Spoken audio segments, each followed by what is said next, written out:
And welcome back to CBS News 24/7. I'm Juliette Goodrich.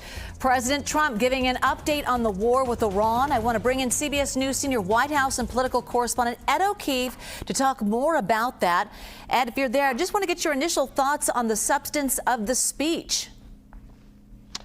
Well, Jules, this was designed, according to the White House at least, to be an update on what was going on and some sense of the way forward. And if you're someone who has not been paying close attention or not listening directly to the president, yes, it probably did provide you some sense of a refresh. But for those that have been following this closely here in the United States, around the world, there wasn't much new in this address. And even his suggestion of how much longer this could take, saying it'll end shortly and then suggesting 2 to 3 weeks, as he often does for many things he does. Not necessarily a firm commitment to an end date by any means. And that comparison of this 32-day conflict so far to wars that lasted several years, clearly designed to minimize and assuage the concerns of people who are concerned that this is going to continue for quite some time in an open-ended way and potentially begin to really cost Americans, at the gas pump and then elsewhere. As he said, again, reiterated that he has always, since he began his political career about 11 years ago now, called for the end of Iran's nuclear ambitions, and reiterated tonight that that is a big focus of this ongoing conflict. Of course, that was the point of the military strikes on Iran last summer, when he insisted that their nuclear capabilities had been completely destroyed. Now suggesting that, in fact, that is part of the ongoing mission, as well as destroying Iran's conventional military capabilities, which he says now have been almost completely destroyed. One other little bit of news that I heard, or that our team heard, certainly in this address, is he's now suggesting that as many as 45,000 Iranians were killed in protests in the weeks before this military conflict began. At one point, several weeks ago, he had told us it was about 30,000.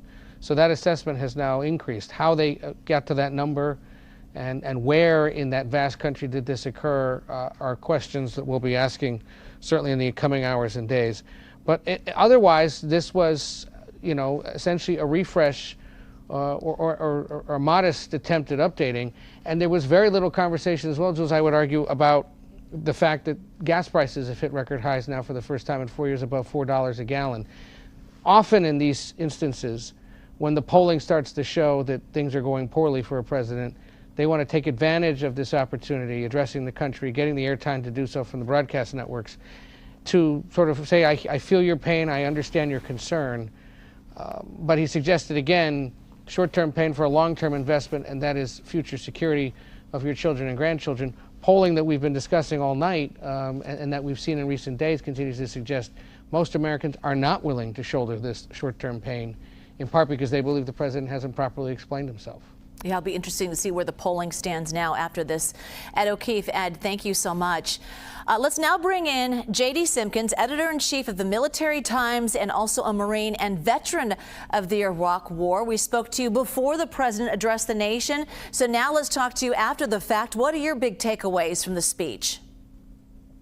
I don't really have any takeaways. It's quite honestly, I think there was a lot of weaving and not necessarily a real speech in terms of what we just heard. There's, as Ed mentioned, citing 2 to 3 weeks is kind of the go-to move. So I mean, there hasn't been any real clarity from the beginning, and I don't think anybody listening to that speech came away from it thinking that there's any more clarity right now on the immediate horizon. Yeah, for the timing of this speech, all of us asking why tonight, there really wasn't a lot of clarity and not clear objectives.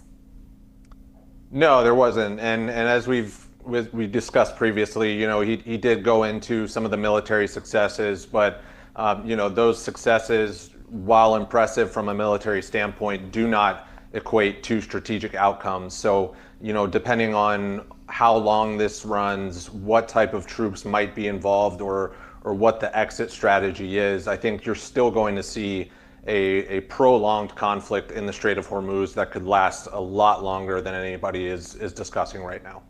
Did anything surprise you? No, I would say that it was a little bit of surprise that there was how little substance there was to some of it. I think some of us were at least expecting, the teeter to go one way or another in terms of potentially discussing boots on the ground or discussing, just claiming victory in a way that would allow them to, pat themselves on the back a little bit and withdraw troops, which right now I think a lot of people are viewing as a bad outcome, but it's not the worst outcome. So we still don't know what the outcome is going to be because I don't think there was anything that showed one way or another. So let's talk about the Strait of Hormuz and the rising cost of oil and gas prices. He did mention that. He acknowledged it, but he didn't really provide much timeline or comfort in terms of prices going down. Did you hear that? No, I didn't. And I think if the U.S. and if President Trump wanted to walk away from the strait entirely, as we've discussed, this doesn't necessarily mean any conclusion to the conflict. I would expect to see a protracted one, whether it is Iran using one-off attacks on cargo shipping or higher intensity prolonged attacks. This is something that specifically benefits Iran, and they have pretty significant leverage in terms of being able to buy time to resupply and incorporate other actors in the region. So Iran's long-term strategy is ultimately, as we've known, they dragging things on and bleeding regional countries dry across various industries, which whether it's oil, tourism included. So I think it's a paramount area that we're not seeing necessarily any defined outcomes still, and I don't know when we will or what type of outcome that'll be once we do hear about it. Yeah, so as we leave and we continue with the CBS Evening News, J.D. Simkins, it seemed like it was just an update. It was vague and it was surprising for the president. So J.D., thank you so much. Appreciate that and your time before and after his speech.